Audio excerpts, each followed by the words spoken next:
நேற்றைய தினம் 6ஆம் தேதி சென்னை மெரினா பீச்சில் விமான சாகசம் 5 பேர் மரணம், 200க்கும் மேற்பட்டவர்கள் மூச்சு திணறல்.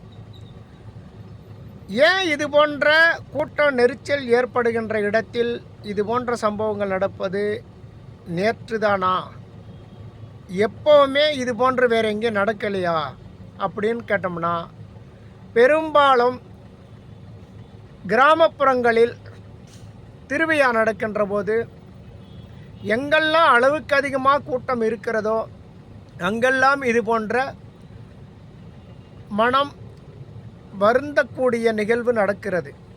மறைந்த முதல்வர் செல்வி ஜெயலலிதா அவர்கள் வெள்ள நிவாரணத்துக்கு 2000 அறிவித்த போது அதற்கு டோகன் கொடுக்கின்ற நிகழ்ச்சியில் எம்ஜிஆர் நகரில் சிலர் உயிரிழந்தார்கள். வட மாநிலங்களில் திருவிழா நடக்கின்ற போது லட்சக்கணக்கான மக்கள் ஒன்று கூடும் இடத்தில் இது போன்ற அசம்பாவிதங்கள் நடக்கிறது. அதுதான் நேற்று மெரினா பீச்சில் நடந்திருக்கு. அரசு உரிய ஏற்பாடு செய்திருக்க வேண்டும். எனக்கு அரசு 20 லட்சம் மக்கள் ஒன்று கூடுவார்கள் என்று அரசுக்கு எப்படி தெரியும்னு சிலர் வக்காலத்து வாங்குறாங்க. அது நம்ம ஏற்புடையதல்ல. அரசுக்கு முக்கிய பங்குண்டு. இதுபோன்று சென்னையில் இவ்வளவு பெரிய நிகழ்ச்சி நடக்கின்ற போது பெரிய அளவு மக்கள் வருவார்கள் என்று அரசு உளவுத்துறை மூலமாக அதை தெரிந்து கொண்டு உரிய பாதுகாப்பு நடவடிக்கை எடுத்திருக்க வேண்டும். அதில் நமக்கு மாற்று கருத்து இல்லை.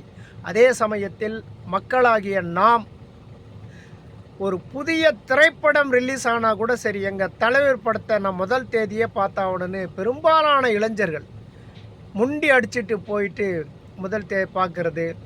இன்றைக்கி செல்ஃபோன் வந்துடுச்சு, வீட்டில் டிவி இருக்குது. டிவியில் பார்த்திங்கன்னா அங்கே விமான சாகசத்தை காட்டுவாங்க, நம்ம வீட்டிலேருந்தே பார்க்கலாம். பெரும்பாலான பெற்றோர்கள் தன்னுடைய பிள்ளைகளை நேரடியாக அழைத்து சென்று இதை நாம் நேரடியாக காட்டணும். அதாவது பொழுதுபோக்கு ஒரு அம்சமாயிடுச்சு.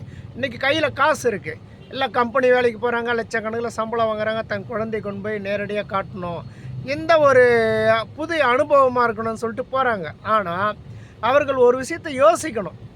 எப்படின்னு கேட்டோம்னா, 20 லட்சம் பேர் ஒன்றா கூடக்கூடிய ஒரு இடத்துல குழந்தைகளை, வயதானவர்கள், பெண்கள், இது நமக்கு வெயில் சரியான வெயில் இருந்திருக்கு. இதெல்லாம் போதுமானதாக இருக்கா? நம்ம வெளியே வந்துடணும்னு நினைக்கல. முண்டி அடித்து ஒரு முயற்சி பண்ணி போய் பார்த்துருக்காங்க. 5 உயிர் பலியாகி இருக்கிறது. 200க்கும் மேற்பட்டவர்கள் மூச்சு திணறல் ஏற்பட்டிருக்குது.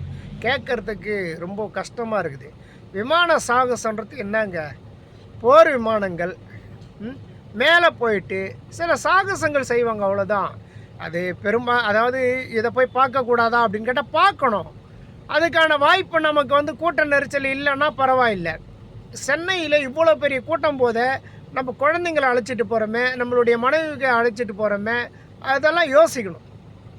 யோசித்து நம்முடைய பாதுகாப்பை நம்ம தாங்க உத்தரவாதம் பண்ணணும். அரசு மேலே குறை சொல்கிறதோ, அதிகாரி மீது குறை சொல்கிறதோ, மற்றவங்க மேலே குறை சொல்கிறது தன்னுடைய பொறுப்பை நம்ம தட்டி கழிக்கிறோமோன்னு தோணுது. எங்கேயுமே நேற்று நடந்த அந்த விமான சாகசம் மட்டும் கிடையாது, எங்கேயுமே சரி, கூட்ட நெரிச்சலாக அங்கே நாம் போகக்கூடாது. நமக்கு இன்னொரு பழக்கமும் இருக்குது, வேடிக்கை பார்க்குற பழக்கம். ஒரு முறை டி நகரில் அந்த பாலத்து மேலே ஒரு பைக்கு தீப்பிடிச்சி எரிஞ்சிடுச்சு. உடனே சுற்றி ஒரு 10 பைக்கு பக்கத்தில் நின்று வேடிக்கை பார்க்குறான்.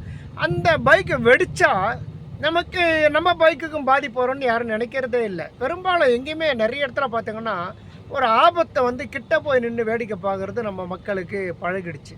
அந்த ஒரு தவறான அணுகுமுறை தான் இந்த விமான சாகச நிகழ்ச்சியிலே நடந்திருக்கிறது. ஆகையினால மக்களுக்கு நம்ம சொல்கிறது என்னன்னு கேட்டிங்கன்னா, நம்முடைய பாதுகாப்பை முடிந்தவரை நாம் தான் பாதுகாக்கணும். அது நம்மளுடைய பொறுப்பு தான். மற்றவர்களை கை காட்டிட்டு நம்மளுடைய தவறை நம்ம கடந்து போகிறது சரியாகாது. நன்றி, வணக்கம். பாதுகாப்பாக இருப்பது நம்முடைய பொறுப்பு தான்.